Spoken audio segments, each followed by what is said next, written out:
공무태 여러분 안녕하세요. 오늘은 아침에 일어났더니 눈이 오고 있네요. 밤사이 왔던지 제법 소복하게 쌓여 있어요.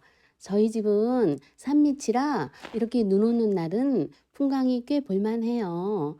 물론 산밑이라 언덕이 있어서 외출하기는 좀 불편하죠. 삶은 이렇게 좋은 면과 나쁜 면이 동시에 올 때가 많은 것 같아요. 저는 그럴 땐 그냥 좋은 쪽을 봐요. '이것밖에 안 남았어'가 아닌 '아직도 이만큼이나 남았네.' 라고 생각하는 긍정적 관점으로 보는 거죠. 그렇게 항상 긍정적인 쪽을 보니까 특별할 거 없는 소소한 삶을 사는 가운데서도 항상 행복할 수 있는 것 같아요. 오늘은 사람들이 나를 좋아할 거라고 착각하면서 하는 그러나 무의미하고 잘못된 행동 세 가지가 뭔지, 어떻게 하면 그런 행동을 안 할 수 있는지에 대해서 나눠볼까 해요. 제가 말씀드리는 이 세 가지만 조심해도 여러분은 모임에서 인정받는 진정한 인싸가 되실 수 있어요. 내가 이렇게 잘해주는데 왜 사람들이 나를 안 좋아하지? 라는 의문점을 가지고 있는 분이 있다면 제 이야기를 끝까지 들어보시면 도움이 되실 거예요. 이 말씀 들려드리기 전에 먼저 구독과 좋아요로 저에게 힘을 주시면 감사하겠습니다. 착각 세 가지 중 사람들이 제일 많이 하는 첫 번째 착각은 내가 잘해줬으니 나를 좋아하겠지입니다. 그게 왜? 라고 할지 모르겠는데 잘해주는 게 잘못됐다는 게 아니라 어떻게 잘해주냐가 중요한데 이 어떻게를 잘못했기 때문이지요. 사람들은 보통 내가 생각하고 판단해서 그 기준으로 상대방에게 잘해주죠. 그리고 그걸 베품이라고 생각합니다. 그런데 받는 쪽에선 자기가 원하지 않는 것은 고맙지 않을 뿐 아니라 오히려 부담되거나 싫을 수 있습니다. 무엇인가를 해줄 때는 내 생각으로 그 사람의 필요를 채워주는 게 아니라 그 사람이 필요로 하는 것을 채워줘야 한다는 거죠. 그렇지 않은 베품은 오히려 민폐가 될 수 있다는 것을 꼭 기억해 주세요. 미국에서 미자립인들을 도우려 할 때 돈으로 도와주었을 때에 그들이 느끼는 만족도와 그들이 스스로 일을 해서 돈을 벌 수 있도록 도와주었을 때 그들이 느끼는 만족도 중에 스스로 자립할 수 있도록 도와주었을 때의 만족도가 더욱 높았다고 합니다. 그래서 미국에서는 그냥 돈으로 돕는 것보다는 미자립인들이 직접 운영하고 수익을 낼 수 있는 구조의 트리뷰트 시합이 많이 활성화되어 있어요. 이제는 그냥 내가 생각해서 좋은 것, 좋을 것 같은 것으로 잘해주며 돕지 말고 그 모임에서 필요한 것, 그 친구에게 필요한 것으로 잘해주고 도와주세요. 그 필요는 평소에 그 사람과 좋은 관계를 유지하며 관심을 가지고 있다가 보면 보여요. 그 사람이 필요의 손길을 내밀 때 그때 잡아주세요. 그리고 손을 잡아줄 때는 내 기준이 아닌 상대의 필요를 기준으로 해서 도와주셔야 해요. 사람은 그냥 잘해줄 때 고마워하는 게 아니라 내가 필요한 걸 받았을 때 그때 고마워한다는 것을 잊지 마세요. 분가한 자식에게도 마찬가지입니다. 그래도 내가 살아보니 이게 필요하던데 하는 내 생각으로 자꾸 무엇을 해주려고 하지 말고 자식이 도와주세요라고 부탁할 때만 도와주세요. 착각 두 번째는 자기가 겪은 일이라 자기가 도와줄 수 있다고 생각하며 함부로 권면하는 것입니다. 이건 자신이 살아온 삶이 꽤 성공적이며 잘 살았다고 생각하는 사람들이 많이 하는 실수인데요. 그런데 그건 본인의 상황, 환경에서 맞았던 거고 지금 이 사람과 이 상황에서도 꼭 맞으란 법은 없는데 말이지요. 안경을 쓸 때도 단순히 생각하면 눈이 나쁘면 안경을 쓰면 되지입니다. 그런데 여기서 중요한 건 안경을 쓸 때 사람마다 안경의 도수가 다 다르다는 겁니다. 각자의 눈 상태에 따라 안경의 도수가 다 다르며 도수가 안 맞는 안경은 오히려 부작용만 주지요.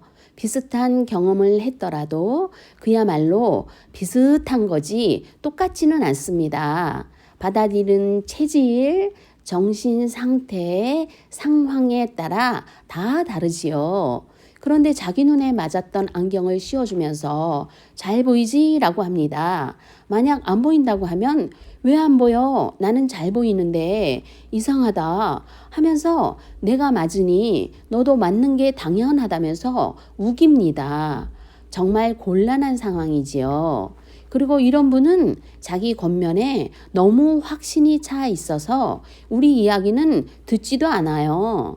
내 눈에는 전혀 맞지 않는 도수의 안경을 씌워주면서 말이죠. 또 이런 겉면이 더 위험한 것은 다른 사람에게 가서 그 사람이 자기가 겉면한 게 맞는데 그런데 그 사람이 그 겉면을 듣지 않아서 잘못하고 있다고 말을 하고 다닌다는 것이지요. 내가 말해줬는데 고집이 세서 그렇게 안 해서 등등 말입니다. 제가 몇 년 전 메니에르 병에 걸려서 10일 동안 병원에 입원을 한 적이 있었습니다. 병이라는 게 상황에 따라 건강 상태에 따라 틀리지요. 저는 그때 체력적으로 정신적으로 많이 힘든 때여서 그랬던지 상태가 아주 많이 심각했습니다. 일어서면 어지러운 것뿐 아니라 마치 발이 마취되어 있는 것처럼 무디고 균형 감각이 없어서 제 뜻대로 일어설 수가 없었어요. 그때 친구가 병문안을 와서 이 병은 누워만 있으면 안 돼. 나도 걸려봤는데 다녀야 해. 라고 하더군요. 저도 그러고 싶죠. 그런데 몸 상태가 안 되는 거죠. 그런데 마치 일어날 수 있는데 네가 안 하는 거야. 그러니 일어나 봐. 라면서 겉면 아닌 겉면을 하더군요. 그래서 고마워. 슬슬 운동할게. 라고만 대답했습니다. 그러나 저는 그러고도 수일을 더 입원했었고 퇴원해서도 한 달가량 벽을 잡지 않으면 걷지 못할 정도로 아주 심했습니다. 이렇게 몸 상태에 따라 같은 병도 증상이 틀릴 수 있어요. 비단 건강뿐 아니라 모든 면이 다 마찬가지입니다. 내 체험으로 함부로 판단하고 권면하지 마세요. 상황과 맞지 않는 그 사람이 실질적으로 필요로 하지 않는 권면은 단순한 지적질과 잔소리일 뿐입니다. 진짜 도와주는 건 내 생각을 상대에게 들려주고 설득시키려는 게 아니라 말 없이 상대의 이야기를 들어주고 상황을 공감해주고 이해해주는 겁니다. 권면보다 공감이 먼저라는 걸 잊지 마세요. 그리고 마지막으로 세 번째 하는 착각은 돈 잘 써주니까 좋아하겠지입니다. 나는 돈도 안 쓰면서 돈 자랑만 하는 사람이 아니야. 나는 돈을 잘 쓰니까 좋아할 거야 라고 생각하는데 때로는 그 사람의 눈높이에서 써주지 않는 돈은 받는 사람도 좋기만 한 게 아니라 오히려 부담되고 비교되기 때문에 씁쓸할 수 있어요. 함께 만날 때 내가 많은 돈을 쓸 수 있는 능력이 있더라도 상대를 배려하면서 돈을 쓸 줄 알아야 합니다. 배려 없이 내 기분에 취해서 베푸는 호의는 아무 의미가 없을 뿐 아니라 오히려 독이 될 수 있어요. 내가 쓸 수 있는 능력이 있지만 그 모임을, 그 사람을 배려해서 옷 차림새부터 식당 예약까지 모든 것을 단정하고 예의 있게 준비하는 마음이야말로 함께라는 단어가 실현되는 거예요. 깔보는 마음과는 구별된 진짜 배려입니다. 돈은 정말 지혜롭게 잘 써야 해요. 그렇지 않으면 인간관계에서 돈이 주인 노릇을 하기 때문이지요. 관계의 주체는 사람이라는 것을 잊지 말아야 해요. 우리가 모임에서 이 세 가지만 하지 않아도 오늘 그 사람 안 오니까 정말 편하다라는 존재가 아니라 그 사람이 안 오니까 너무 서운하네, 보고 싶다라는 존재, 바로 인싸가 될 수 있습니다.